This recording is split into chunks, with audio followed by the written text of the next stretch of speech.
나는 죽을 때까지 지치고 싶다의 저자 양훈입니다. 오늘 제가 다룰 주제는 프랑스 철학자 미셸 푸코에 대해서 알아보겠는데요. 꿈꾸는 사람은 희망을 버리지 않습니다. 클래스가 다른 클래스, 꿈꾸는 클래스. 무엇이 정상이고 무엇이 비정상인가? 저는 푸코 공부를 하면서 굉장히 충격적이고 혼란스러웠던 시간이었습니다. 하지만 제가 시간이 지나면서 내가 알고 있는 유일한 사실이 진실이 아닐 수도 있다는 것을 알게 되고 세상을 바라보는 관점이 완전히 뒤바뀌는 그런 경험을 했던 거죠. 푸코의 법전을 읽어보면 정신병리학과 심리학에서 의학이나 과학이라는 이름 아래 얼마나 끔찍한 인권 유린을 자행하고 있는지를 심판하는 학술대회가 있었는데 그 첫 번째 발표가 우리는 정신병리학과 정신의학에서 현재 자행되고 있는 폭력을 고발하기 위해 모인 겁니다. 사회 질서, 정상적인 것, 도덕적인 것, 그리고 악한 것과 선한 것, 이 모든 것들이 권력화돼서 규정되어 있다는 거예요. 그래서 기존 질서와 다르거나 어긋나면 그것을 병으로 설정한다는 거죠. 우리는 이런 사람들을 미쳤다고 하죠. 사실 나도 미쳤는데 너도 미친 것 같은데 너는 좀 가둬놔둬야 되겠다. 이게 말이 안 되잖아요.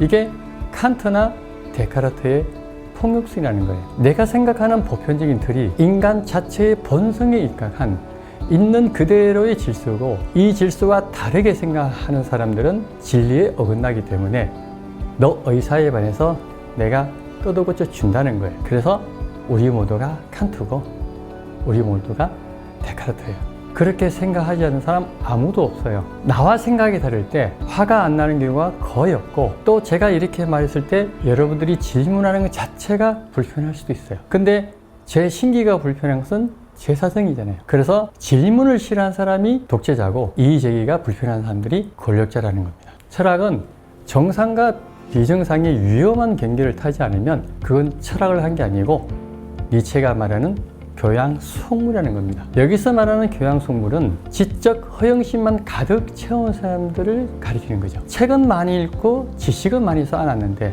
자기 삶의 변화는 없고 그것을 마치 장식물처럼 달고 다니는 사람. 칸트 철학 공부하고 니체 사상 배우면 뭐 하냐고요. 자기 삶의 변화가 있어야 되는데 물론 자기 삶을 변화시킨다는 것은 무섭고 두렵잖아요. 불편하고. 그래서 니체가 진리의 적은 의심이 아니라 확신이라고 말합니다. 그러니까 자기가 틀릴 가능성이 전혀 없는 사람, 이게 진짜 미친 사람이고 진짜 무슨 사람이거든요. 자기가 가해자일 수도 있다는 것을 어떤 경우에도 인정하지 않는다는 거죠. 혹은 뭐 또 이렇게 말할 수 있겠죠. 그래도 동기는 좋았잖아. 그럼 동기가 좋으면 끔찍한 결과가 나도 괜찮은 건가요? 동기가 좋았으니까 넌 그거 받아들여야 돼. 이걸 존 스튜어트 밀이 들으면 그걸 왜 네가 정하니? 라고 말하겠죠. 존 스튜어트 밀의 자유를 책을 보면 자유주의, 정치학, 윤리학, 궁리주의의 아주 중요한 책인데 이 책에서 선언하는 것은 딱 하나예요. 내가 나한테 뭐가 좋은지 나쁜지 더 잘하는 사람은 나밖에 없다. 이게 끝이에요. 근데 이게 너무 당연한 것 같죠.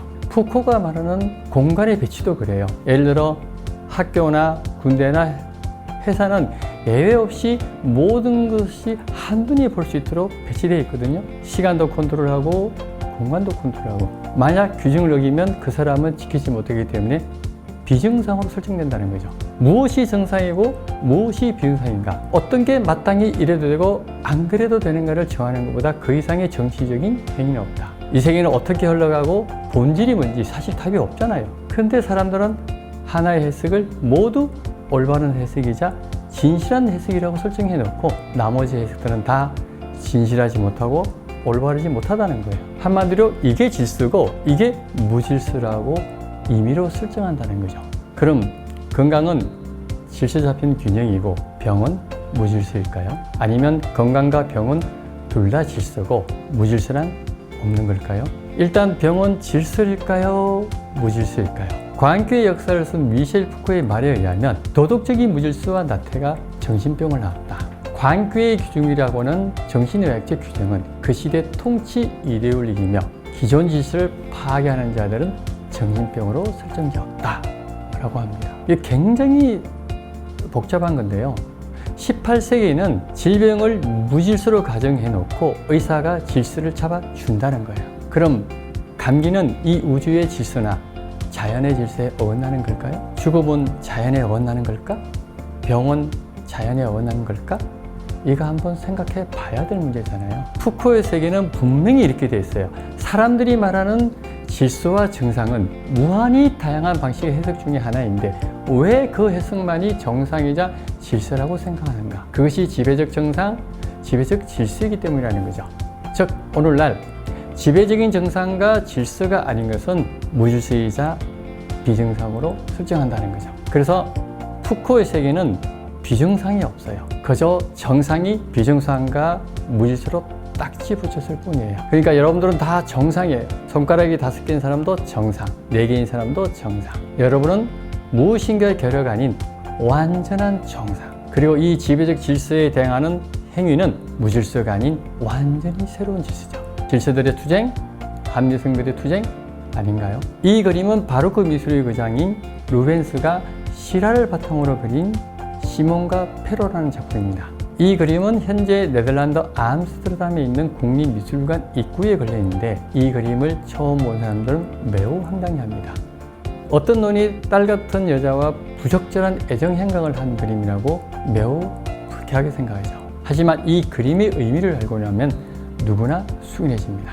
이 글은 발레리우스 막시무스가 쓴 고대 로마인들의 기억될 만한 행동과 격언들에서 발제된 내용입니다. 옛날 로마 시대에 시몬이라는 사람이 살았다. 그는 죄를 짓고 사형 선고를 받았는데 그에게 내린 형벌은 감옥에서 굶겨 죽이는 것이었다. 이 노인에게 페로라는 딸이 있었다. 딸이 아버지 면회를 갔었는데 굶겨 죽이는 형벌이었기에 먹을 것을 일주일 가지고 갈 수가 없었다. 아버지가 굶어 죽어가는 것을 참아볼 수 없었던 딸은 아버지에게 젖을 먹여 생명을 연장시켰고 딸의 효심 덕분에 아버지는 결국 숙방되었다. 마지막 숨을 헐떡이며 죽어가는 아버지를 위해 무엇이 부끄러우며 뭔들 못하겠는가 하는 교훈을 주는 그림입니다. 또 이 그림은 단순한 외선이나 여하가 아닌 부녀의 사랑과 헌신을 담은 숭고한 작품입니다. 똑같은 그림을 보고 어떤 사람은 예술이 아닌 외술이라고 비난하고 또 어떤 사람은 아버지에 대한 숭고한 사랑을 담은 성화라고 가치를 부여하기도 합니다. 우리는 이 작품에서 얻을 수 있는 교훈은 나의 옳음이, 나의 정의가 타인을 찌르지 않도록 해야 하는 것을 꼭 기억했으면 합니다. 그래서 앞으로 여러분들이 원활한 인간관계를 이루기 위해서는 나만의 해석, 고집해서는 절대로 안 된다는 것을 오늘 이 시간을 통해서 여러분들에게 말씀드립니다.